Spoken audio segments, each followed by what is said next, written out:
the Microsoft Developer Direct that just happened. Was it yesterday or the day before? I think it was yesterday. I watched it. I did fall asleep partway through it because I was sleepy. But then I woke back up, and everything that I saw looked actually pretty damn cool. So they showed off 4 games. The first one was the new Forza Horizon game, which takes place in Japan. We already knew that it was going to take place in Japan because they had announced that previously. But they showed a bunch of stuff, including the ability for you to like build your own like town of like garages and stuff to keep all your cars in. And like if we were playing right now, Rich could come over to my town and check out all my cars. Like that kind of stuff sounds great. I think that sounds awesome. Then they showed off the new game from Game Freak, which I got to be honest, I pay pretty close attention to the video game industry. I did not realize that Game Freak made anything other than Nintendo games. I thought that they only made Pokemon, and that was it. But they're making this weird futuristic Japan post-apocalyptic game where you are playing as a lady with a sword and her wolf, and there's like some kind of plants attacking everything, and you got to like fight against that. And the combat kind of reminded me of Expedition 33, or actually kind of reminded me more of like Final Fantasy VII Remake, where it's like real time, but then when you go to use your wolf abilities, or when you go to use like special abilities, time slows down, so it gives you time to pick what things you're going to use. I thought that looked really cool.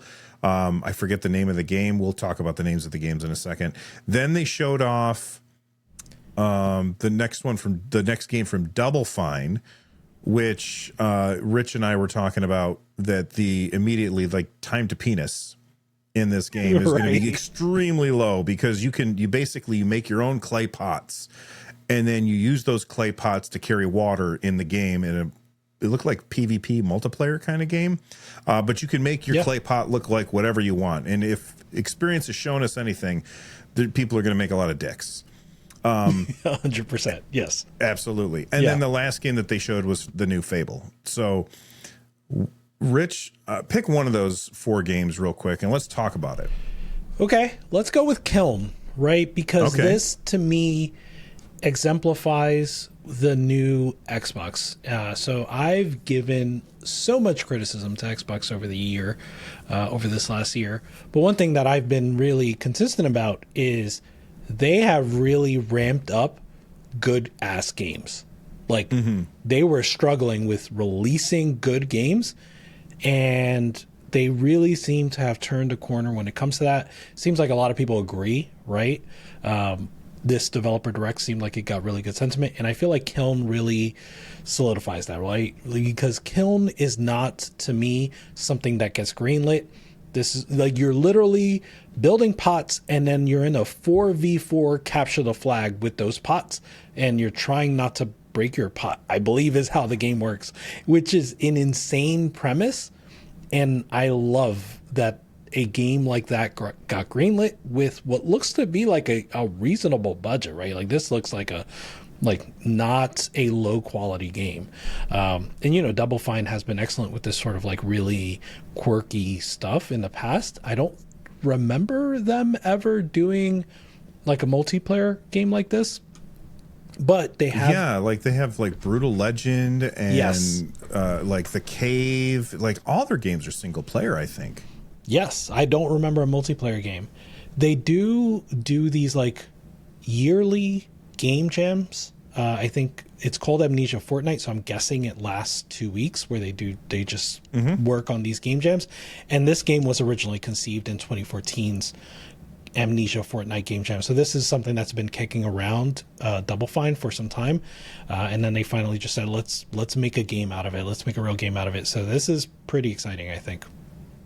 Yeah, I think it looks really cool. The multiplayer aspect reminded me of a MOBA almost, because the reason the game is called Kiln is there's 2 reasons. Number one, the first reason is because you're making pottery. But the second reason is because your team has a kiln and the enemy team has a kiln, and your job is to collect water and then put out the enemy team's kiln. And that feels very much like a MOBA, like Dota 2 or Heroes of the Storm, or, you know, whatever other MOBA that you've played. Those are the two that I've tried. Or League of Legends. Yeah, I left out the big one for some reason. So, like, I think that looks really, really fun. And the fact that you can make your own little character, and the process of creating the pot that you're using to carry around the water, like they said that your abilities will depend on the shape of the piece of pottery that you make, which is so weird to me. And like, this is the kind of thing that only Double Fine would think of. I'm very interested in what this game actually plays like when it comes out. I think it's super, super interesting. Absolutely. All right. Let's talk next about the Game Freak game, which I believe is Beast of Recovery. No, Reincarnation. Reincarnation. Thank you. Yes. This is the one where you're the girl and the dog, and it plays like Final Fantasy VII. It looks like. Of the four, this is the one I'm the least interested in. Like, I'm not super excited about this. It looks neat, but it also looks like 1,000 other things, and I could just play Final Fantasy if I wanted to, and I've been thinking about playing it again because I love that game. But what were your thoughts on Beast of Reincarnation? Did I get it wrong? It's not that, is it? Oh, no, I got it right. There you go. You're muted. Yep. Sorry about that. I was like, yeah, you got it. No, it's Beast of Reincarnation. One thing I'll say is, like, I think a lot of people were confused by the combat, because I've seen turn-based RPG, like you're saying, or not turn-based, but like, yeah, some people mentioned RPG, but it doesn't seem like it's, it seems they're apparently Souls-like combat, right? According to some of the things I've seen. So if that's true, I am very interested. I always enjoy Souls-likes. The problem is I never finished them. The only From Software, like modern From Software game that I finished is Sekiro. So somehow I've never finished the Souls games or Bloodborne or Elden Ring. But I still enjoy those games. I enjoyed Wukong, which is also sort of Souls-like, but more boss rush oriented. And so, yeah, if they're going to do that, and, you know, it is as high quality as it is looking in this trailer, which is a high bar, right? We don't know if they'll actually achieve that, but if it is, I'm in there. The idea that it's a Souls-like where you can slow down time, that's something that I've never seen before. And that makes it a little bit more interesting to me than other Souls-like. Although I will say, of the Souls-likes that I've played, you finished my favorite, which is Sekiro. Like, that one was my favorite one. It's so hard, though. Like, I didn't finish it. I didn't come close to finishing it. I got to some boss. I can't remember which one. And he beat my ass so bad that I was just like, you know what? I'm out. I've had enough. I'm not going to get past this guy, and I don't want to get frustrated. So I left. But there you go. All right.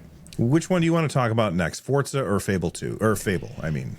So I didn't really watch either of these, but the little bit I did watch, like I just kind of skimmed through for both, and they both look fantastic. I guess I'll go with Fable.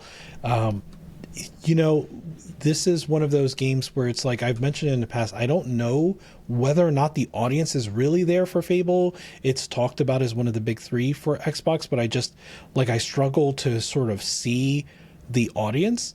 But that said, it looked fantastic, right? Like, it really does. The melee combat looked like a lot of fun. You know, they talked about like all the Fable things, like, you know, NPCs that have names that you know, I believe, I don't know if they talked about like whether or not you can, they would disappear from the world if you kill them, but I think that's consistent with like former Fable games, right? Where it's like, I believe so. I can't remember because it's been many, many years since I played Fable 1, and I never played the other ones. I only played the first one. And I don't remember. But I But do. apparently, you can marry everybody. You can buy up a whole town if you want and be like a landlord. And I guess like they talk about how in the past, the thing about Fable is when you would play, depending on your decisions, it would change what you look like. I think that they're getting rid of that for this one. They're not changing what you look like, but they are changing how the characters are reacting to you. So like, for example, I think one of the examples that they gave in the game was if you do become that landlord guy or gal and buy up everything and you're like super rich, there's going to be people who are like, I don't freaking like rich people. So, you know, no matter what you do, they're going to dislike you. And there's also going to be probably people who, no matter what you do, they're going to like you because you check this box. And as you play through the game, you know, figuring out what boxes need to be checked to interact with different characters in certain ways, that's kind of where the fun lies in it. Another example that I think they gave is you could like, there's a giant played by Richard Ayoade. That was the one I was thinking of. Yeah. Yeah. Like there's this giant and you have the option to either go and like talk to him and, you know, try and get him to stop doing whatever he's doing, or you could kill him and maybe he's doing bad things. And so you kill him because he's doing bad things, but then his corpse is going to sit there rotting and the town's going to be like ticked off that they have a rotting giant corpse next to their town. And it affects the housing market. Right. That's crazy. That's crazy. Yeah. So like, I love that sort of like lasting impact design. And it's, you know, it's RPG, but it's a different type of RPG where you're like, yeah, you're making decisions. Those decisions matter in some way, and you get to see that play out in this fantasy world. So yeah, it seems like they nailed, you know, I'm not a big Fable person, but it seems like they nailed that spirit of what everybody that does love the game loves about that game. Mm-hmm. All right, let's talk about Forza real quick. I have never really been a racing game guy until I picked up my PS5 and I bought Gran Turismo, whatever the one is on that, I think 7 or whatever. I played Gran Turismo and I was like, oh, I actually really enjoy these kind of games. And then because I had Game Pass, I had access to Forza Horizon 5. Well, Forza Horizon, and I really had a lot of fun with Forza Horizon 5. So this is going to be the first Forza Horizon game that I'm going to pick up at launch. And I'm incredibly excited for it because I have had so much fun with racing games up until the PS5 launch. The only racing games that I ever really gave a damn about were like either Rally Racers or Mario Kart. Those were the only ones that I would bother with. But I'm super excited for Forza Horizon 6. How are you feeling about it? I know you didn't watch the whole thing. Are you into racing games? I am. And I enjoyed Forza Horizon 5, and this one looks much better, right? Forza Horizon 5 was a really good game, but this one right now is, I like the like inspiration from like the streetcar racing, the Japanese street racing scene, and the, you know, certainly the graphics look amazing, but I don't know, everything they did that I did see seemed like they were focusing on enhancing that fun factor aspect. So I am excited about this. I don't know if I'm going to get it at launch, but it looked really good. So the other thing that I want to say about the Xbox Developer Direct is every single one of these games, with the exception of Forza, which is coming later, is coming to Xbox and PC and PlayStation day and date. Forza comes out not day and date for PlayStation. I think it was March or is it May? May. Forza Horizon 6 comes out in May, and they said that the PS5 is going to be launching later on in the year. When you look at Beast of Reincarnation, that one, did we see a release date for that? I don't remember off the top of my head.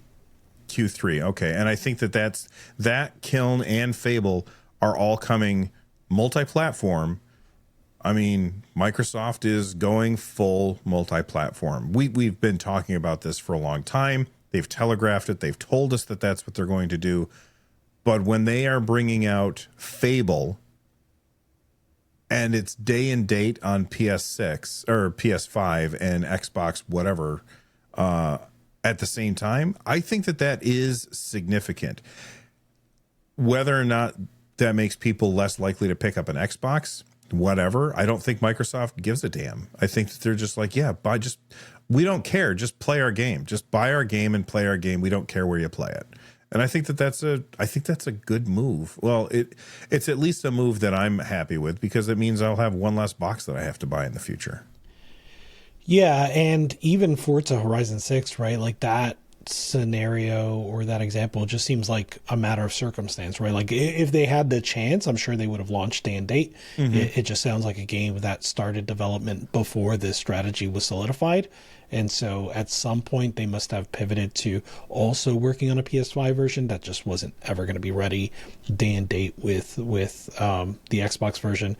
But certainly you can expect that these games from here on out, as much as possible, are going to be day and date on other platforms, specifically PlayStation platforms. Some of them, some of these, I don't know if any of these games that were mentioned, but I saw more rumors about like even games coming to Switch 2, things like that. So they're going to try to put as many of their games on as many of platforms as possible. And that is their new strategy. I think the bright side, if you are worried about the hardware, the bright side is the software, right? Like, again, they're focusing on good games, and I think they've turned a corner on sort of the reputation that they've had when it comes to releasing good games.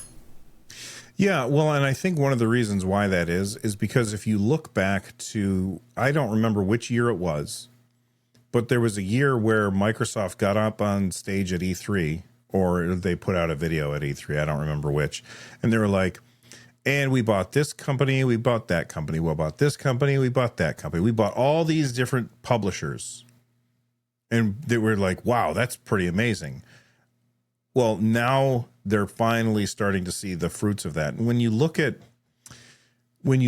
the discourse online, I think a lot of people are like, Microsoft wasn't putting out any games. And I think it's because they bought these publishers and it takes time to get the wheels going, you know? And so now maybe they're in the right place. That's a yes and scenario, right? That certainly is true. And also they were canceling games left and right, games that like, you know, people were waiting on. And I'm going to go back like years because I'm thinking of the Kamiya game. So like Platinum Games was working with Microsoft on Scalebound around that time. There was also Scalebound. Right. There was also Phantom Dust. So my point is this reputation stretches back years and years, right? From basically the beginning of the Xbox One generation and perhaps even late Xbox 360 generation, where they've just had like 10 years of not having a lot of exciting game releases in a given year. And so for them to have as many as they are now, you know, certainly that's due to a lot of these corporations that they've just acquired and sucked up. But it's good to see these good games coming out. It is. Let us know what you guys think. Which of these 4 games are you most excited for? Tell us in the comments down below. And thank you for checking that out. Let's move on and talk about our next topic, which is